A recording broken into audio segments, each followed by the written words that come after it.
The merry Gloster Rudyard Kipling. I've paid for your sickest fancies. I've humored your crocodile whim, Dick, it's your daddy, dying. You've got to listen to him. Good for a fortnight, am I? The doctor told you? He lied. I shall go under by morning, and put that nurse outside. Never seen death yet, Dickie? Well, now is your time to learn, and you'll wish you held my record before it comes to your turn. Not counting the line and the foundry, the yards and the village, too, I've made myself and a million. But I'm damned if I made you. Master at 22, and married at 23, 10,000 men on the payroll, and 40 freighters at sea. 50 years between 'em, and every year of it fight, and now I'm Sir Anthony Gloster, dying, a baronite, for I lunched with his Royal Highness, what was it the papers had? Ampersand quo. Not least of our merchant princes. Ampersand quo. Dickie, that's me, your dad. I didn't begin with askings. I took my job and I stuck. And I took the chances they wouldn't, and now they're calling it luck. Lord, what boats I've handled, rotten and leaky and old. Ran 'em, or, opened the bilge cock, precisely as I was told. Grub that 'ud bind you crazy, and cruise that 'ud turn you gray, and a big fat lump of insurance to cover the risk on the way. The others they dursn't single quotee do it. They said they valued their life. They've served me since as skippers. I went, and I took my wife. Over the world I drove 'em, married at 23, and your mother saving the money and making a man of me. I was content to be master, but she said there was better behind. She took the chances I wouldn't, and I followed your mother blind. She egged me to borrow the money, and she helped me to clear the loan, when we bought half shares in a cheap un and hoisted a flag of our own. Patching and coaling on credit, and living the Lord knew how, we started the Red Ox freighters. We've 830 now. And those were the days of clippers, and the freights were clipper freights, and we knew we were making our fortune, but she died in Macassar Straits, by the little Paternosters, as you come to the Union Bank, and we dropped her in 14 fathom. I pricked it off where she sank. Owners we were, full owners, and the boat was christened for her, and she died in the merry Gloster. My heart, how young we were. So I went on a spree round Java and well nigh ran her ashore, but your mother came and warned me and I wouldn't lick her no more. Strict I stuck to my business, afraid to stop or I'd think, saving the money she warned me, and letting the other men drink. And I met M. Cullow in London. I'd turned 500 then, and between us we started a foundry, 3 forges and 20 men, cheap repairs for the cheap uns. It paid, and the business grew, for I bought me a steam lathe patent, and that was a goal of mine too. Ampersand quo. Cheaper to build 'em than buy 'em, ampersand quo. I said, but M. Cullow he shied, and we wasted a year in talking before we moved to the Clyde. And the lines were all beginning, and we all of us started fair, building our engines like houses and staying the boilers square. But M. Cullow single quote he wanted cabins with marble and maple and all, and Brussels and Utrecht velvet, and baths in a social hall, and pipes for closets all over, and cutting the frames too light. But M. Cullow he died in the 60s, and, well, I'm dying tonight. I knew what was coming. When we bid on the B-fleet's keel, they piddled and piffled with iron. I'd given my orders for steel. Steel and the first expansions. It paid, I tell you, it paid, when we came with our 9-knot freighters and collared the long-run trade. And they asked me how I did it, and I gave 'em the scripture text, ampersand quo. You keep your light so shining a little in front o' the next. Ampersand quo. They copied all they could follow, but they couldn't copy my mind, and I left 'em sweating and stealing a year and a half behind. Then came the armor contracts, but that was M. Cullow's side. He was always best in the foundry, but better, perhaps, he died. I went through his private papers. The notes was plainer than print. And I'm no fool to finish if a man'll give me a hint. I remember his widow was angry.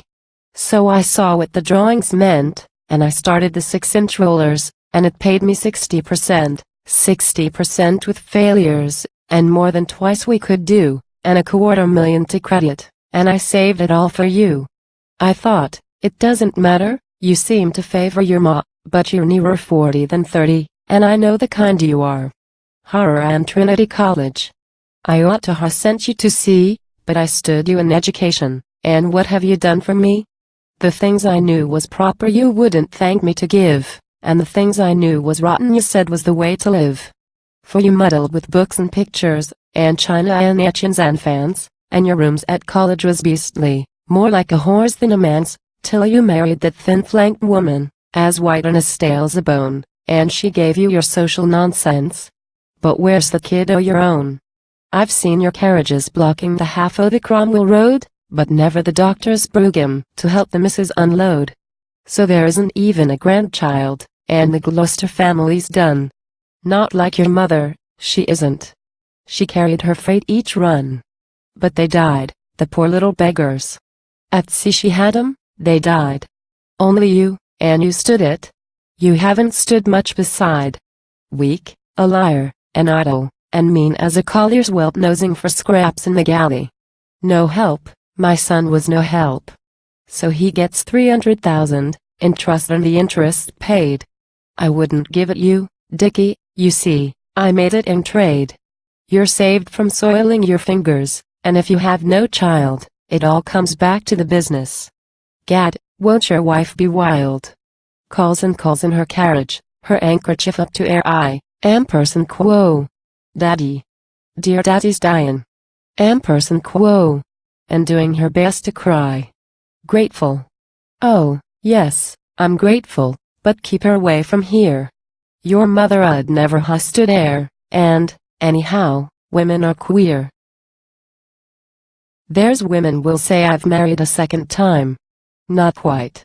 But give poor Aggie 100, and tell her your lawyers will fight.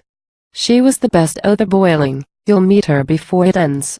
I'm in for a row with the mother, I'll leave you settle my friends. For a man we must go with a woman, which women don't understand, or the sort that say they can see it they aren't the marrying brand.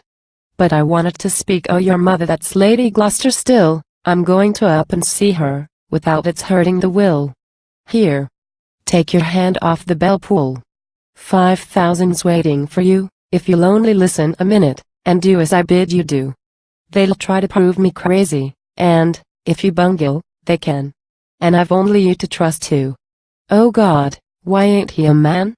There's some waste money on marbles, the same as Cull outright, marbles and mausoleums, but I call that sinful pride.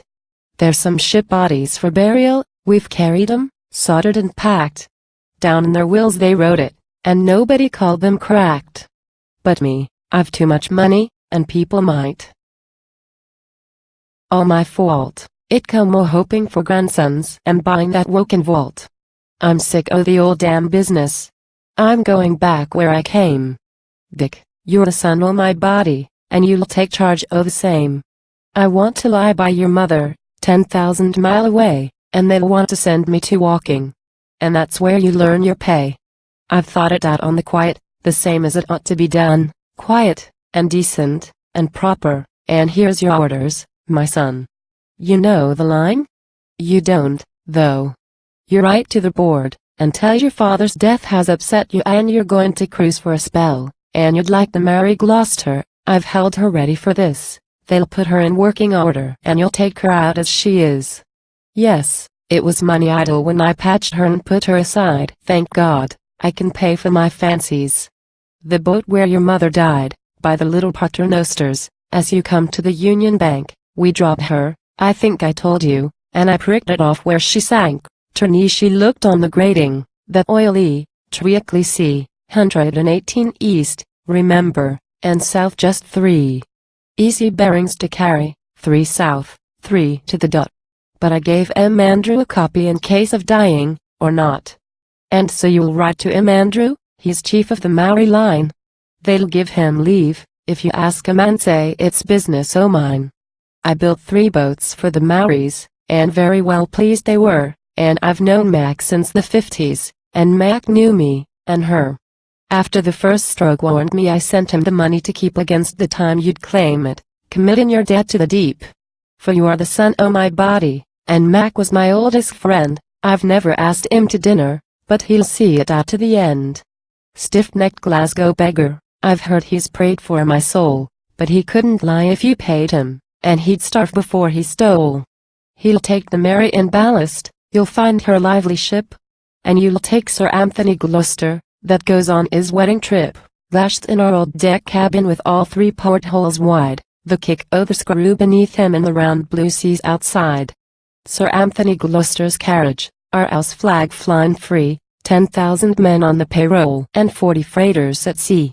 He made himself and a million, but this world is a fleet and show, and he'll go to the wife of his bosom the same as he ought to go, by the heel of the paternosters, there isn't a chance to mistake, and Mac will pay you the money as soon as the bubbles break. 5,000 for 6 weeks cruising, the staunchest freighter afloat, and Mac he'll give you your bonus the minute I'm out o' the boat. He'll take you round to Macassar, and you'll come back alone. He knows what I want o' the Mary. I'll do what I please with my own. Your mother 'ud call it wasteful, but I've 37 more. I'll come in my private carriage and bid it wait at the door. For my son single quote he was never a credit, single quote he meddled with books and art, and single quote he lived on Sir Anthony's money and single quote he broke Sir Anthony's heart. There isn't even a grandchild, and the Gloster family's done, the only one you left me, oh mother, the only one. Horror in Trinity College, me slavin' early and late, and he thinks I'm dying crazy, and you're in Macassar straight. Flesh oh my flesh, my dearie, forever and ever amen, that first stroke come for a warning. I ought to hug on to you then, but, cheap repairs for a cheap un, the doctor said I'd do. Mary, why didn't you warn me? I've allus heeded to you, except, I know, about women. But you are a spirit now? And, wife, they was only women, and I was a man. That's how. And a man single quote he must go with a woman, as you could not understand. But I never talked 'em secrets. I paid 'em out o' hand. Thank God, I can pay for my fancies. Now it's 5,000 to me, for a berth off the paternosters in the haven where I would be.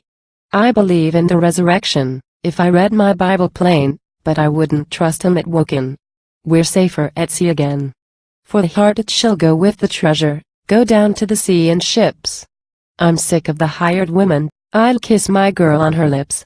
I'll be content with my fountain, I'll drink from my own well, and the wife of my youth shall charm me, and the rest can go to hell. Dickie, he will, that's certain.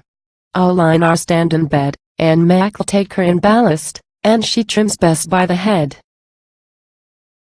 Down by the head on Sinkin, her fires are drawn and cold, and the waters splash and hollow on the skin of the empty hold, churning and choking and chuckling, quiet and scummy and dark, full to her lower hatches and rising steady.